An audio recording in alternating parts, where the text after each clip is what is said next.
Hello, everyone, and welcome to this, our second part of the guest speaker series. This is a component of the Fostering Research Integrity training module that we have here at Munster Technological University.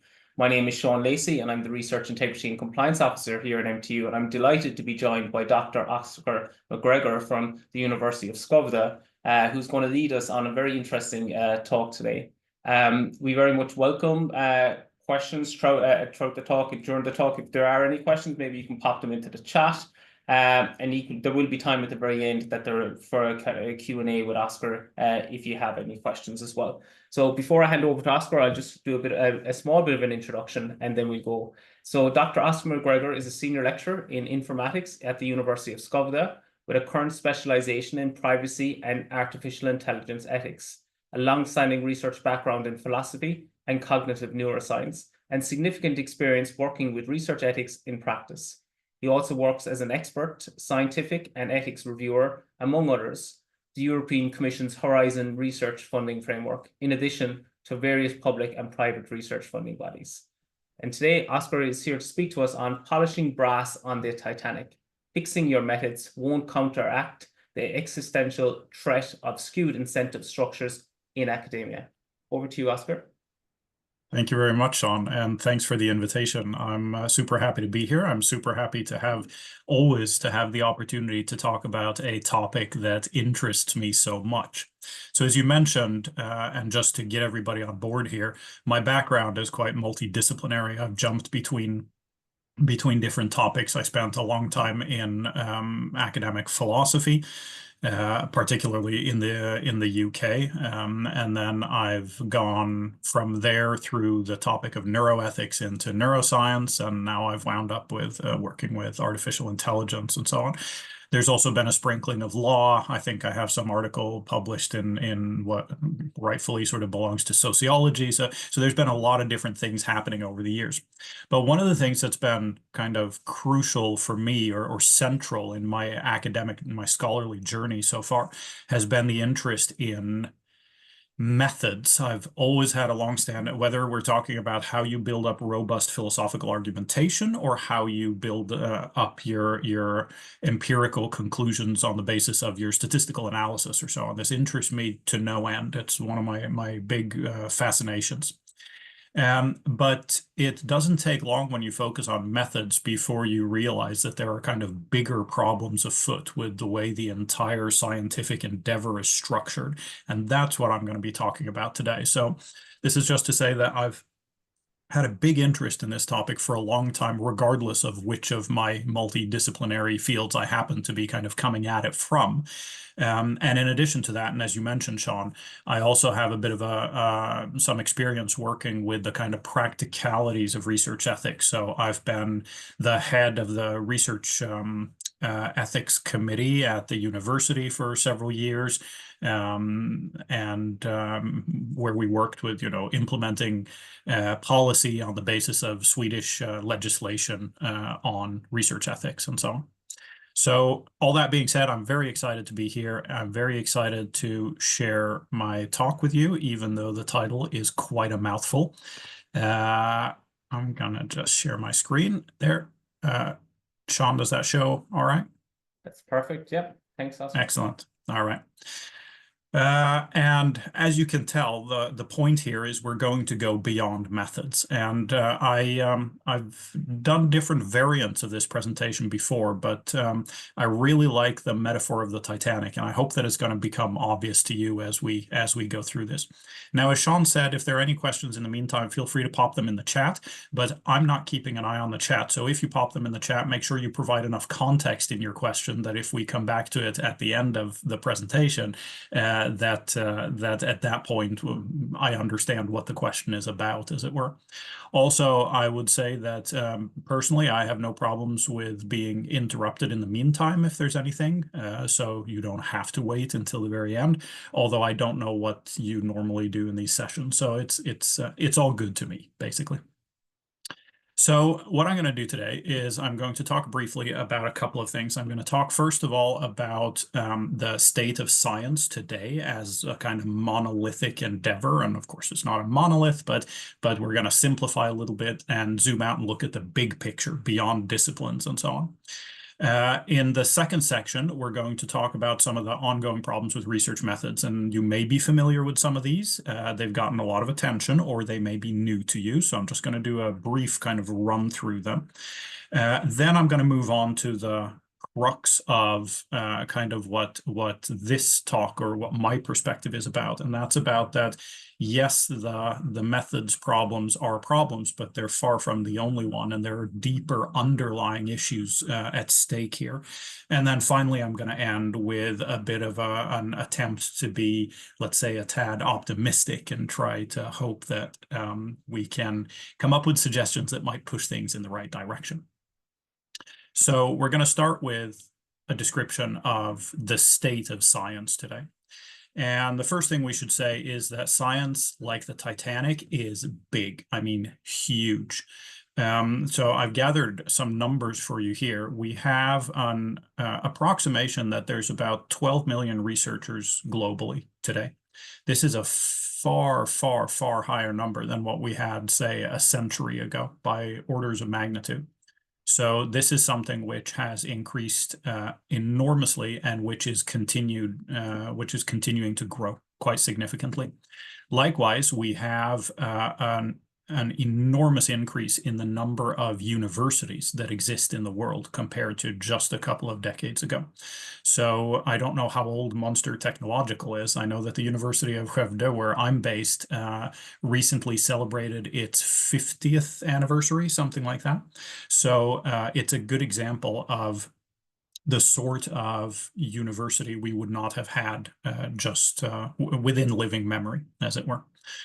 On top of that, we see that we are getting an enormous amount of publications. This is where the AI chatbots and so on, at least the ones that do a decent job, they arguably will help because there's simply too much material being produced even within a specific discipline oftentimes to be able for anybody to kind of keep a bird's eye view of what's going on within that field. Actually, yesterday I came across a new AI, which looks very promising. It looks like it could be a bit of a game changer. So go ahead and ask me questions about that later if you're interested. It was very good at summarizing the state of the research when I tested it on two different topics in a way that was years ahead of like ChatGPT and so on. It wasn't perfect. No chatbots are, but it was interesting. And then finally, we have an estimation that we're spending about $2 trillion a year on research. So the point with these statistics is just to say that we're talking about an endeavor which collectively is absolutely enormous. It's beyond comprehension. It boggles the mind, as it were. Now, not only is science big, but science is also steaming ahead. We've had a number of, over the past, if we take the half century or the century perspective, we've had so many innovations that have made such a difference to our lives, our daily lives in numerous different ways. So this is everything from the development of different communications technologies through to the type of engines and electronics and so on that we develop to a number of different developments, extremely important developments in health. And to focus just on this last one, to kind of try to make it more concrete, our lifespan, the expected length of our life has doubled, more than doubled, since just a bit over 100 years ago. So these developments are not just happening in some sort of ivory tower bubble, they're having a real impact on the world. So science is really big and science is steaming ahead. So what could possibly go wrong here? Now, obviously, just like for the Titanic, there are plenty of things that can go wrong. And the most obvious one, the one that gets talked about the most, is the research methods issues. And as I've already noted in this talk, I'm arguing that there are bigger issues here. That's not to say that the methods issues aren't problems. They most certainly are. It's just to say that even if we fix all of them, we're not going to fix the underlying issues. So we're going to start by talking about the research methods because this gets the most focus. So first of all, we have a number of symptoms of the problems that we face with research methods. And these symptoms come up in various different ways. The ones that I've decided to talk about here are, first of all, the kind of flip-flopping you tend to see in science that at least according to the write-ups in the media, it can seem to be the case that we draw one conclusion one week and then some other team draws the opposite conclusion the next week. So I've given a link to a very nice paper here by John Ioannidis, the famous epidemiologist in the United States. He's the one who wrote an article called that came out, I think it was 2005, very famous article that you may have encountered. It's called Why Most Published Research Findings Are False, and where he proves precisely why most of the stuff that gets published in empirical natural sciences is actually not a true reflection of the world. And he's involved, I think, in this paper, which looks at various different pieces of research on the link between different foodstuffs and cancer, and shows that depending on which particular article you go to, which particular piece of research you base it on, you're going to find that it's either going to help counteract cancer or it's going to increase the risk of cancer. So there's a huge variation. Actually, I've been part of a very interesting project now where they've taken EEG labs, electroencephalography, where we put electrodes on people's hair and scalp and measure their brain waves. So what they've done is they've sent out exactly the same data to 200 different EEG research teams around the world, given them the hypotheses, and then asked them all to analyze it the way we normally would. And we only have preliminary results in so far, but the preliminary results show that there's a pretty big difference between whether different researchers testing the same data with the same hypothesis actually reach the same conclusion or not. So we get a lot of variability here because of more or less arbitrary methods choices, for instance.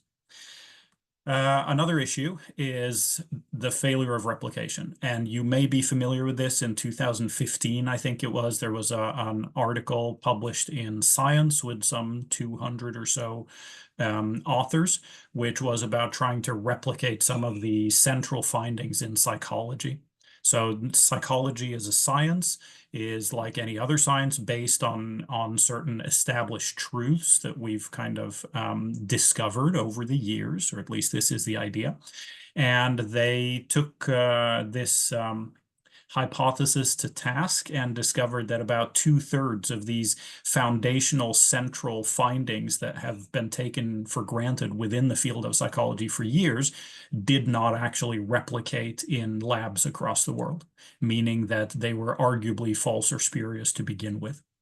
There's been a big debate about whether the replications are always done appropriately or not, but we do know that there have been big problems replicating findings in many different cases. I give an example there with Bem. Bem was I think, Dutch-American, something like that, researcher in psychology who did a lot of research on psi. So things like telepathy or mind reading or similar. And he was able to demonstrate using the methods that are de rigueur within the field of psychology with p-value cutoff points at 0.05 and so on. He was able to draw a reasonably robust conclusion that people had telepathic capacities. His conclusion was that he's used he's used all his methods responsibly, so therefore he's proven the existence of psi, whereas other people, including myself, instead drew the conclusion that his proving the existence of psi using the kind of required research methods only proves that the required research methods aren't actually strong enough. I can also say that BEM's results were never replicated, which adds additional kind of skepticism to the idea that they would actually reflect anything true in the world. And then on top of this, we have a number of scandals. So I don't know how many of these names you're familiar with. There are new names coming up all the time. It's not just about, finance ministers who turned out that they plagiarized their PhD or whatever. It's also actual researchers themselves, often at big institutions, who wind up having fabricated their data or obfuscated some of the data, been selective in which data they analyze. Right now, one of the big scandals is at one of the business schools. Harvard Business School, I think, is going through this right now. We've had situations in Sweden with Paolo Macchiarini, the man who, the surgeon who did throat surgery, who installed these plastic shunts into people's throats when they had I don't know, some medical issue that required it, and wound up killing several of them because the research results he had claimed in his previous articles were actually bogus and invented, and so on. So all these things are symptoms that we have kind of deeper underlying problems now. And as I've kind of intimated already, a lot of these stem from methods concerns particularly.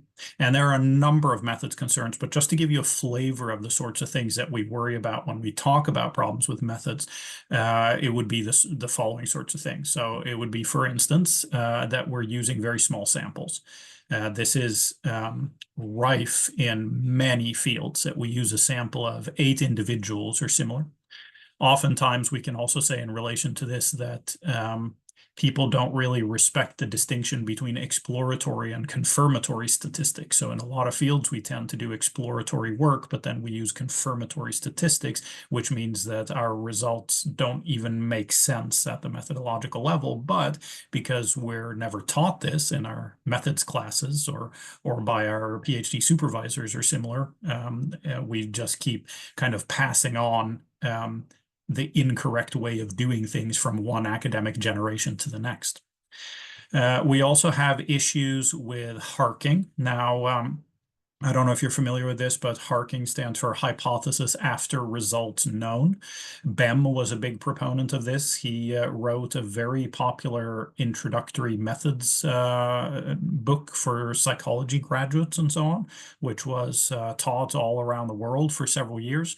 And there's a nice quote from it. I'm going to have to paraphrase because I don't remember it word for word, but essentially the quote is something along the lines of that you should tell the best story that your data is able to tell, so something along those lines. And this is extremely problematic for a number of reasons. When we go out and we collect a bunch of random data and then we try to find what might be interesting in it, of course, there's an enormous risk that we're focusing on false positive results, the sorts of things that look like they could be interesting correlations, but that are only so randomly. This is also something that comes up in relation to what's known as p-hacking. So p-hacking would be the more focused and intentional version of harking, in a sense. This is when we adjust exactly what our cutoff points are so that we can remove the outliers so that we get the results we were hoping for. So harking and p-hacking are pretty closely related, but I would say the p-hacking one tends to be more intentional. The harking is more just looking at your data and seeing what's there. So an example of both of these is this kind of thing, and you may be familiar with this from before. This is from Tyler Vigen's Spurious Correlations website, which has a number of these hilarious correlations where the actual statistical correlation is impressively high. Like this is the sort of thing where if we were doing normal empirical research, the strength of these correlations is definitely publishable.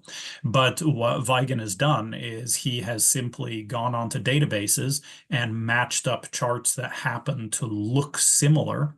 And you can tell when you look closer at them that they're actually there's 2 y-axes, one for each of these measures, and the 2 y-axes are not actually the same. So it's really just visual similarity that he's developed a machine learning algorithm that it's able to find by doing this kind of data dredging, going through massive amounts of data and finding false positives. So this is something that could happen in the sense of harking, that you are that you simply go with whatever you come across. and assume that it reflects something true about the world, or it could be done in a more intentional manner, that you specifically try to find what it is you're looking for in order to support your preferred hypothesis.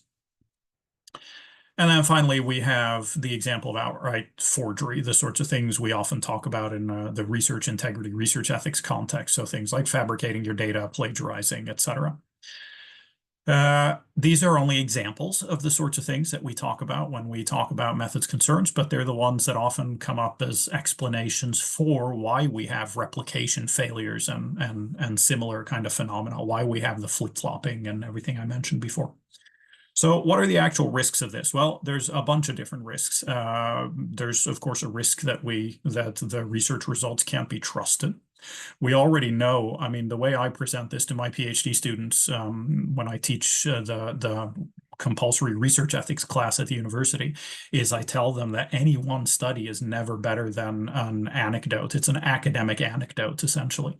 So any one article, no matter how interesting, until it's replicated, it should not count for that much. It's not actually that important until we have some additional proof from independent researchers at a different lab using different participants and whatever else, whatever other variation you need, before you can draw the conclusion that they might be onto something. We also have the crises we've already mentioned. We talk about both replication and theory crises. This differs a bit from fields, but I know it's relatively big now within the biosciences, within a lot of the like cognitive science and psychology. This is a huge thing within economy. It stretches across a number of different disciplines. We also have, as a result of this, both a growing anti-science sentiment and populist attacks on science. I think we've all seen this play out in real time in the news over the last couple of years. The kind of tendency to vilify, let's say, public health officials working on the basis of the best data available at the moment, for instance. And this leads to then a kind of increasing or mainstreaming of anti-science sentiment. And the existential risk here, in a sense, is that if this creeps high enough up in the political hierarchy, it gets up to the actual presidents and prime ministers and so on, then we are looking at a very real risk of defunding. We are facing this very situation right now in the United States if RFK, Robert Kennedy, is actually voted in as the head of public health, whatever the title is. As you may have seen in the news, he is Trump's suggestion for the person who should be in charge of public health, despite the fact that he's an avid anti-vax proponent who generally is not known for taking a scientific approach to things. Let's put it that way. And the question is, of course, whether there's anything we can do about this. And obviously, there's no shortage of suggestions. So, for instance, there's been this idea that we should ban or redefine or distance ourselves from p-values. There was even a journal who temporarily banned p-values outright, which is a bit of a silly thing to do based on not really understanding what p-values are. But it is true that p-values have become far too central, that they become the kind of black or white, is it or is it not an interesting finding? And p-values were never designed to be that. That's based on a kind of original sin misinterpretation of what the role of p-values are to begin with. Likewise, there's been talk for a long time about focusing on effect sizes and statistical power and this sort of thing. And these are all good ideas, but ones that unfortunately have not been really adopted quite enough. If you look up what's his first name? Joshua, I think, Cohen, the famous statistician who gave his name to Cohen's D, the standardized effect size that we use in meta-analyses and so on. He has written a couple of brilliant articles about the problem with relying on p-values back in the 80s and 90s and so on. And if we go even further back, we have a gentleman whose name I can't remember right now, who was complaining about these things in the 60s and 70s. And unfortunately, we still face essentially the same problems today. So So this is nothing new, so to say. It's just that maybe, hopefully, the growth of science and the growth of the problems has made this a little bit more, slightly more common knowledge than what it perhaps used to be. We also have, of course, the possibility of focusing on how we're publishing things. So we have a number of journals now that will explicitly not focus on your results because they're not trying to hinder you from publishing, whether you find an interesting result or not. They're more interested in the methods, the robustness of the methods you're using. So this is things like PLOS1 or the Public Library of Science family of journals is where it originates. And nowadays we have, of course, things like Nature's Register, Scientific Reports, I think it's called, and so on. So journals where the reviewers are specifically told not to focus on the results, only on the methods and then the interpretations. And then we have things like the push for open science. And there's a number of different things we could say here. I think the most interesting one for maybe you as PhD students is Retraction Watch. So what I tell my students is I recommend that you go and you subscribe to the Retraction Watch updates for long enough to get a little bit sort of depressed and dejected about the state of science, and then you can unsubscribe at that point. But I think it's important to be aware of just how many papers are being retracted because they were fabricated or used faulty methods or plagiarized large, this kind of thing. It spans disciplines, so no matter what your discipline is, you're likely to find some offenders within it. And I think it's a good way to get your finger on the pulse of some of the problems we're facing right now. But then, as I said, once you get a little bit too dejected, then it's okay to unsubscribe. So that's my practical, concrete recommendation. Now, the question here is, with all these different suggestions, there's a lot of stuff there, which is really good. The question is it enough? Is this actually enough to help us solve the problems that we face? The anti-science sentiment, the potential defunding of science, the essentially the existential threats to the continued progress that scientific research holds the promise of being able to bring. And this leads, of course, then into our next section, which is about why I would argue that methods are not the be-all and end-all of these issues. The focus on methods is relevant, just like the focus on recycling for the environment is relevant, but fixing your methods won't fix the underlying issues, just like everybody recycling won't fix the underlying environmental issues. So, I'm going to start out by just giving a brief overview of how incentives tend to impact humans, like a run through, and you all know this already. This is common knowledge, but it's worth kind of pointing out, putting up the different points one after another. First of all, any social good is going to be attractive to not everyone, but to a wide swathe of humans.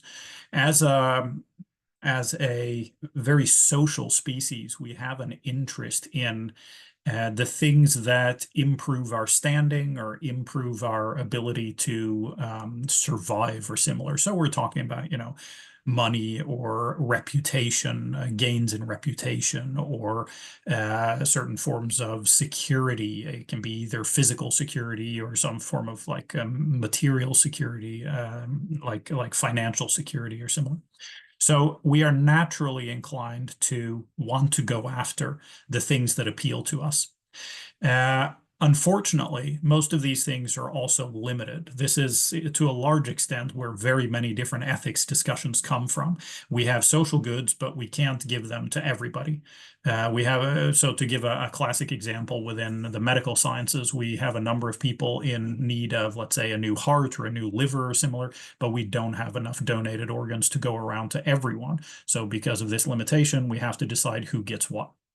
Now, within science, this means that we don't have a body deciding exactly who gets what. We have a number of different bodies doing this in a very granular way. So, for instance, funding agencies deciding who gets funding depending on the different applications that get sent into them. But the underlying point here is that when we look at the incentives here, if it's so that the end goal, the possibility of gaining these social goods are sufficiently high, and the risks we take by doing so are sufficiently low, then we know that cheating is always going to follow. And cheating in the sense of breaking the rules that are generally considered to hold within that particular field. So I'll give you a couple of examples of how this plays out in reality across different domains. So looking even beyond science. The most obvious example is, of course, in the case of elite sport. So there's been a big discussion there about the need for very strict and severe anti-doping regulation in order to prohibit athletes from doping, which they otherwise tend to do because not all of them, but a sufficient amount of them that it's considered a big problem because of their desire for the fame or fortune or whatever it is that goes together with being the world's best. Don't underestimate the appeal of multi-million-dollar sponsorships that could take care of you and your family for the rest of your life, even when you're no longer actively doing any sports. That's a very important motivator for a lot of the world-class elite athletes. Likewise, if we look at a slightly different area and in the area of business, where it's very much about maximizing profit or fortune or similar, we see cheating take place in the form of insider trading and stock fraud and whatnot. There are very many attempts to game the system for your favor, and they occur because of the desire to secure the end results, being the social good of money in this case. We see the same thing happen, of course, in politics. So the opportunity for power and possibly, again, the money and the reputational gains and so on that come with that lead not all politicians, but enough of them for this to be a problem. It leads them to lie and be corrupt and manipulate the way things are. In the United States, we talk about gerrymandering and so on, right? Redrawing the districts in order to make sure that you get an overall favorable result. This has to do with the American first past the post system, same as they have in the UK. I don't know if you have that in Ireland or not.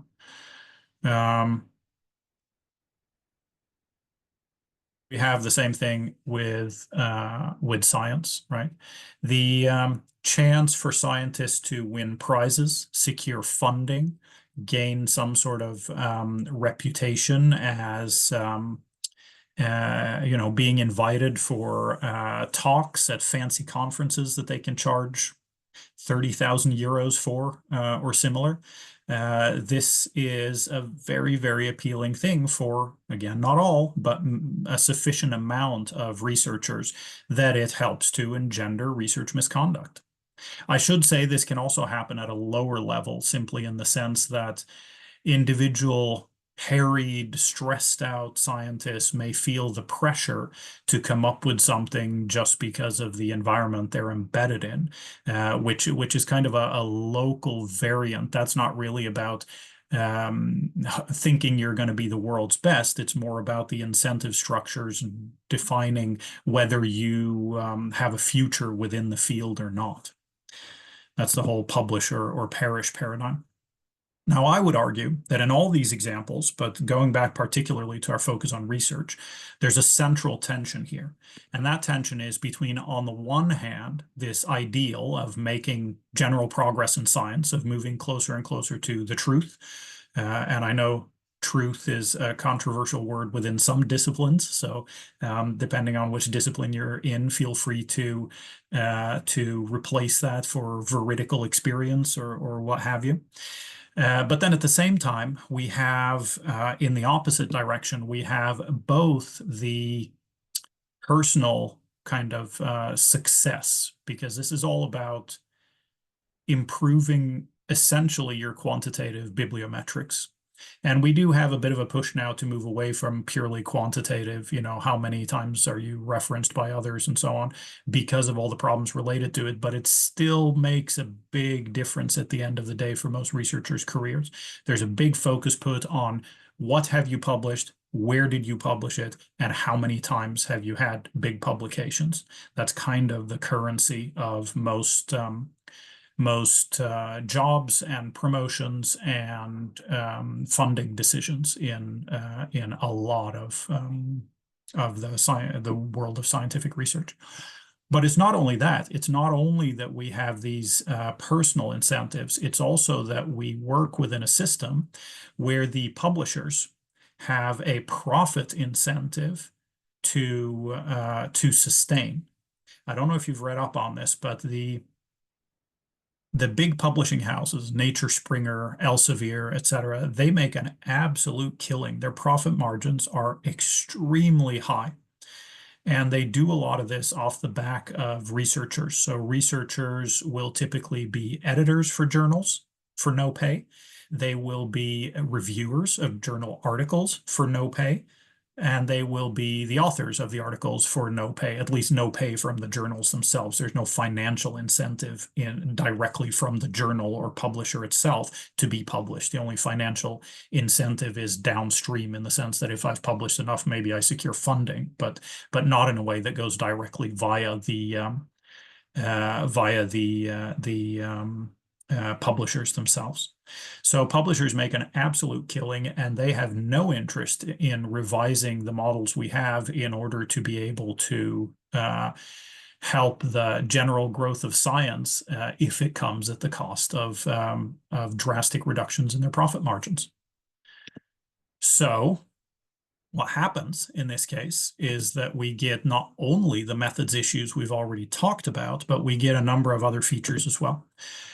We have lots of attempts to game the system. I can give you so many examples. We have people who, for instance, I don't know if you've gone through the kind of article submission process yet, but oftentimes when you submit an article to a serious, respectable journal, they will ask for suggestions for peer reviewers who you think is an expert within the field, who has no conflict of interest because they haven't collaborated with you in the past or similar, but someone who would be qualified to review your particular article.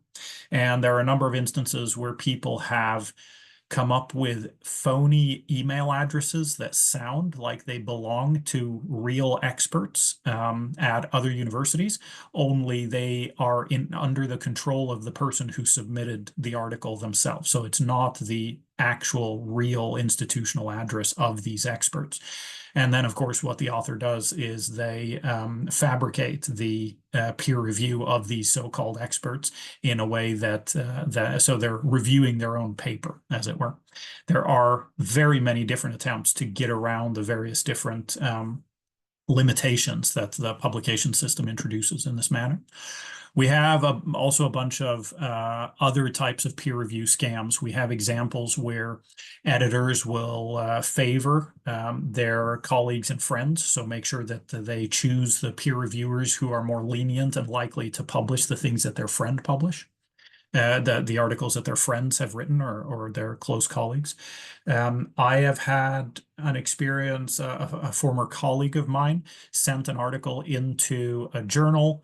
The journal dithered for 10 months about whether or not they were going to publish it. And it turns out that in the meantime, the editor ran his own version of the experiment they had done and published it first so that he could claim to have been the first person in the world to have come up with this. So there's a number of examples of people trying to get past the peer review system or using it for their own gain. We also have the case of hyper-prolific researchers. This was in the news cycle some 2 years ago, I think. This is people who publish on average paper every week or every 2 weeks or something, or sometimes even more. You have people publishing 3 papers a week. Obviously, that is humanly impossible. And most of the time it's because the researchers in question are at a reasonably senior level and they simply put their name on everything that their junior researchers and their PhD students and postdocs and so on are producing, which means that they get a number of publications without actually having done most of the work, or sometimes any of the work.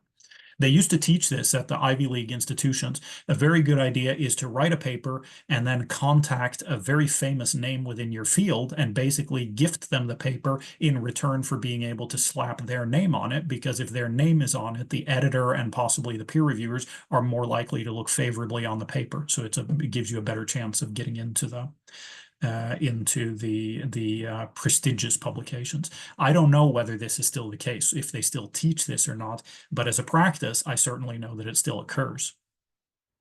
And then, of course, we have predatory publications, which I assume you're all familiar with, right? The idea that we have the push for open science has led to the possibility of open science publications, but they require some sort of funding, so they charge publication fees, which is then opened up for scammers to create phony publications that sound real, where the only point of them is to charge publication fees, have some sort of phony peer review process, and they are particularly adept at targeting PhD students as reasonably inexperienced and junior researchers who might fall for that kind of trick.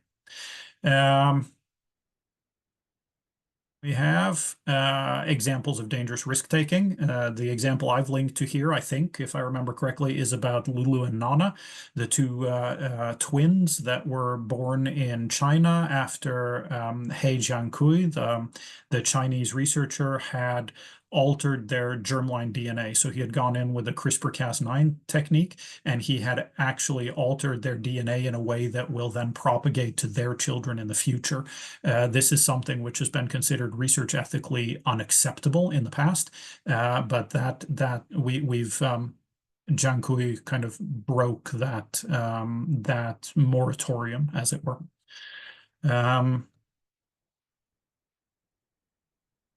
And in general, we have this publish or perish paradigm. If you're not publishing, then you will not survive in scientific research, is the idea. I know that there are universities who have actually employed this as an actual policy.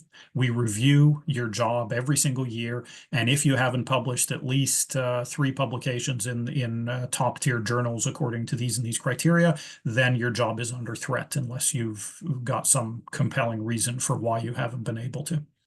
I don't think this would be legal in the European Union, but I know that it occurs in many places around the world otherwise. So this is a problem. We already, as researchers, tend to be quite overworked, and adding all this on top, giving all these extra things to think about, this can easily become quite kind of overwhelming.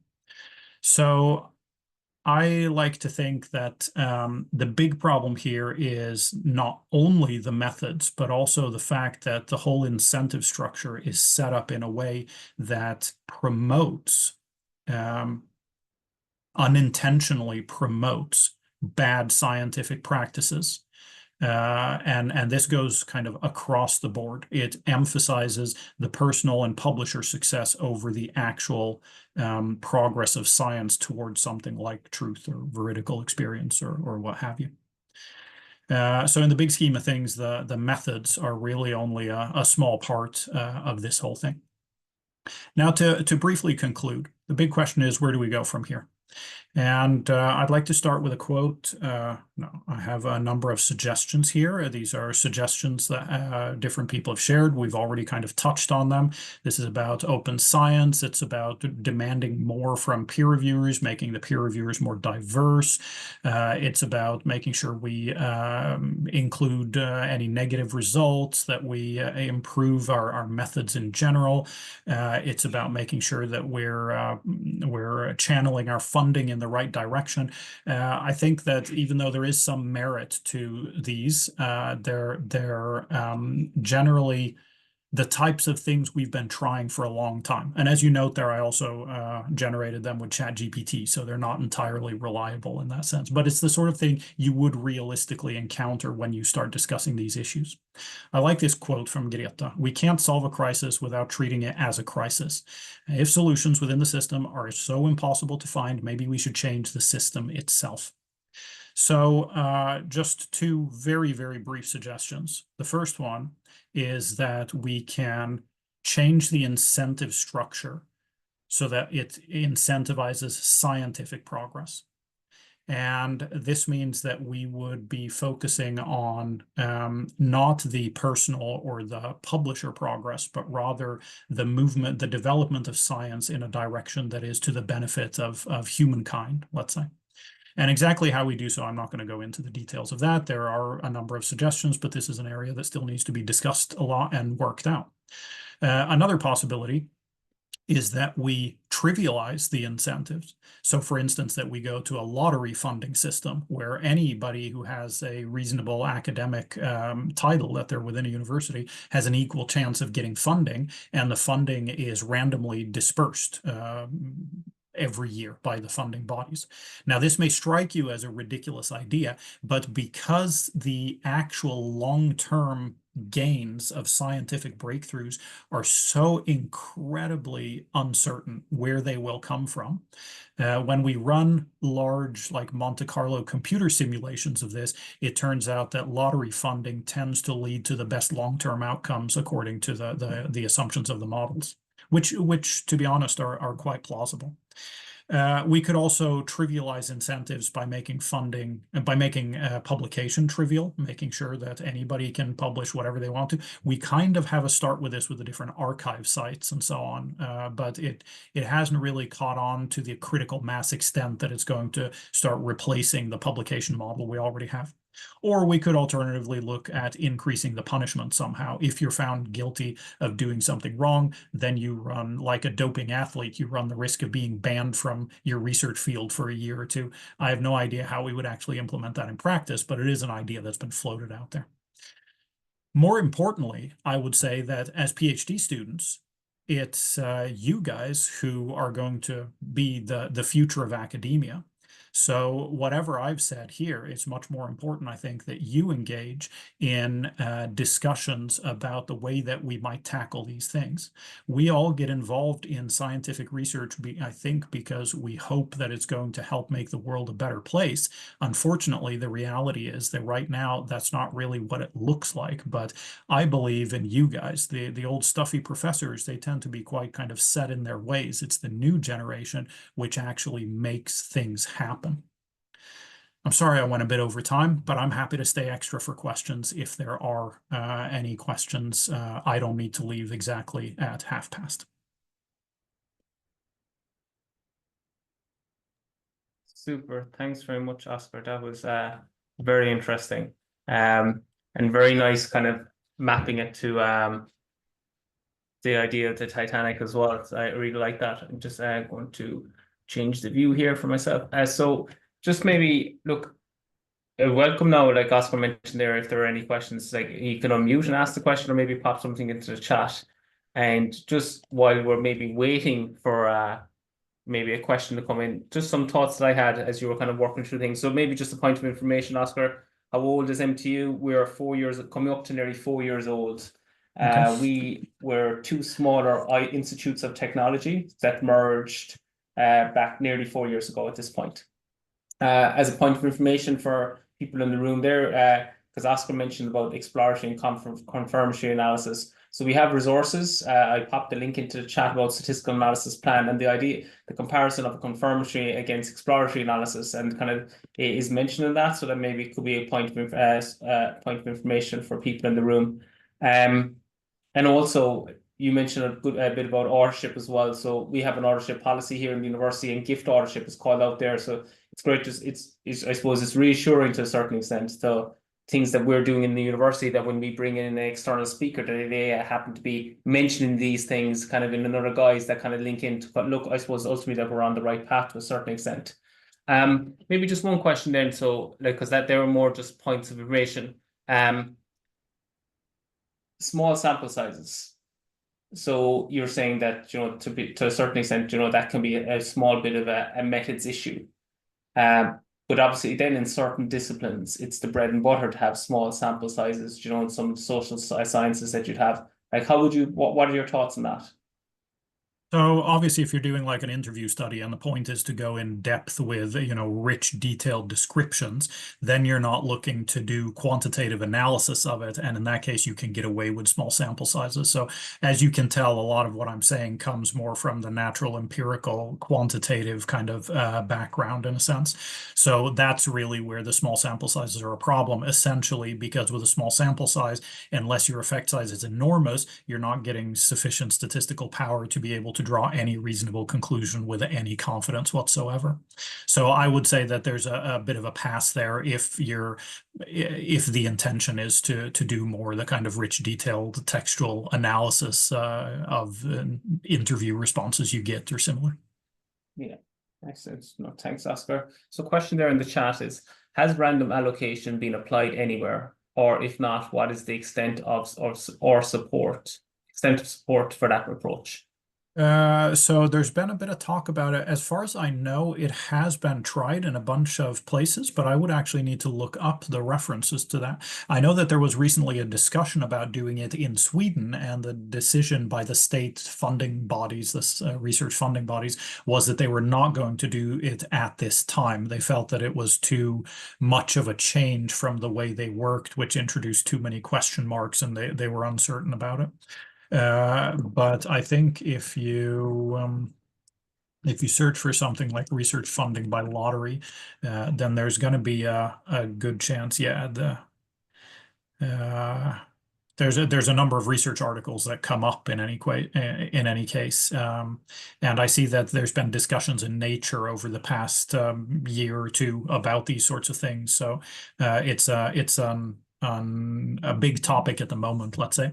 Specific examples, I know that there are some, but I don't recall right now exactly which ones they are. I think it's been tried some places in America, but generally it's the sort of thing that maybe the funding bodies are deciding on their own that, okay, we're going to try this model instead. I really would like to emphasize, I know that the gut instinct is to think that you can't just dole out money by lottery. In that case, people who are totally undeserving are going to get money for being lazy, let's say. And there are attempts at various different, or there's been suggestions of having various different, like doing a two-stage process where you have a basic rudimentary division of you get the applications and you assess them like normal, but instead of assessing them all the way to who gets the funding, you basically assess them into the short list and the rejections. And the short list, then that's where you apply the lottery funding. So that's something that hews closer to human kind of gut instincts, I think, about these sorts of things. On the other hand, I would say that what I've seen, the different models we run on this kind of stuff, it really does seem to suggest that a straight out lottery for anybody who reaches relatively minimal qualifying criteria is arguably the one that's going to have the best long-term impact. And this is because, again, we do not know which breakthroughs today are going to be important 50 or 100 years from now. Scientific breakthroughs have never been a predictable process. This is what I feel, even though I have my own personal preferences about what sorts of fields I like working within and which sorts of fields I wouldn't want to touch with a 10-foot pole, I still don't make judgments about whether certain forms of research deserve funding or not, because I think that's a ridiculously, preposterously, how should we say, hubristic claim to make, because nobody is able to tell whether what's the typical kind of area that gets attacked would be something like gender studies, right? This is something that gets a lot of political flack in some corners of the political discussion. We really don't know what kind of research within that field might wind up having a big impact. Keep in mind, I think it's worth recalling that the arguably most impactful scientific breakthroughs of the past several centuries probably come from philosophy and the way that they have influenced, for instance, the rise of nationalism or the approach to various different political movements in general. This has been arguably a bigger impact than what we see with technological progress. So just because something doesn't have an extremely kind of concrete and real-world application right here and now doesn't mean that it's not going to have a significant impact on the way that things develop in the future. Brilliant. Another question there has come in. So what is your perspective on challenge-based funding as a strategy to address the existing structures? This is currently being employed as a funding strategy by Research Ireland. So can you explain to me what challenge-based funding is? I'm not really familiar with the terminology.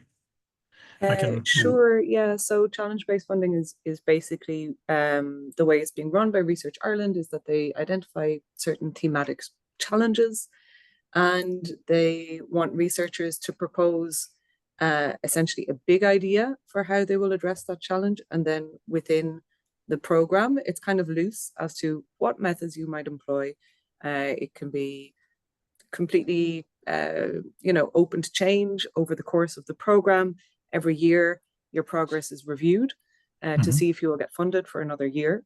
So the funding is kind of based on the progress over the year, and it's supposed to be responsive to stakeholder needs. So there's a lot of stakeholder analysis involved during the progress. So it's interesting. Like there's really not a focus on publishing. So I just think it's I don't know, an interesting model, and I can't really see at the moment whether this has a potential to address the kind of issues that you've identified with existing structures or not. I think there's issues of its own within that model. So yeah. Yeah. It sounds very interesting to me. What it makes me think of spontaneously is the fact that, I mean, societies have always tried to direct the ambitions of science in a way that they deem to be productive by choosing, for instance, certain calls. Right now in Sweden, the last couple of years, possibly in Ireland as well, there's been a massive, massive push for research into AI, and a lot of funding goes up in relation to that. And of course, that means that people who are AI adjacent are going to start, gearing their funding applications towards the available money.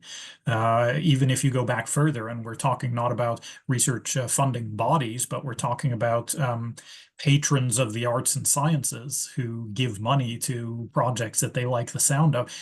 From the very beginning, research has always been directed by the available funding in some form or other. I think that the idea of what you're describing as challenge-based funding, great to move away from the kind of requirement to publish. Although I would say that if you're having like an annual progress review or similar, then that's still going to be some sort of proxy for the way that we normally assess things. And maybe the assessment there is not just a simple bibliometric, how much have you published and how much progress have you made kind of thing, but it's still going to be based on an analysis by individuals who are applying time-worn kind of criteria of the scientific endeavor the way we have it right now. I think the easiest way to think about this is to think, if you think about a business, right? A business wants to make money. They want to drive a profit. It doesn't necessarily need to be an outrageous profit, but you can't be operating at a loss in the long term. Now, the question is, are we going to prioritize short-term profits or long-term profits? Because these are inherently in tension with each other. We can maybe maximize our short-term profits right now, even if we know that that means we run the risk of being caught out by the regulators and being disbanded or similar. On the other hand, if we maximize long-term profits, then there's a risk that we're operating at a short-term loss, which might become unsustainable, and so the company folds because there simply isn't enough enough investment to push it all the way to where it becomes long-term sustainably profitable. And we can think about this with societies as well. Like when we're investing money into research, we have a question about what's our expected time horizon for when we should be seeing the science lead to measurable improvements of some sort. And I would argue that taking a kind of, we should see the improvements within a year in an annual progress check would be a very, very short-sighted way of looking at it. Normally, the big scientific improvements and breakthroughs and so on, they tend to play out on the scope of perhaps decades. It's not always the case. We do have a couple of occasional very, very quick and active, breakthroughs that have an impact in a very short time span.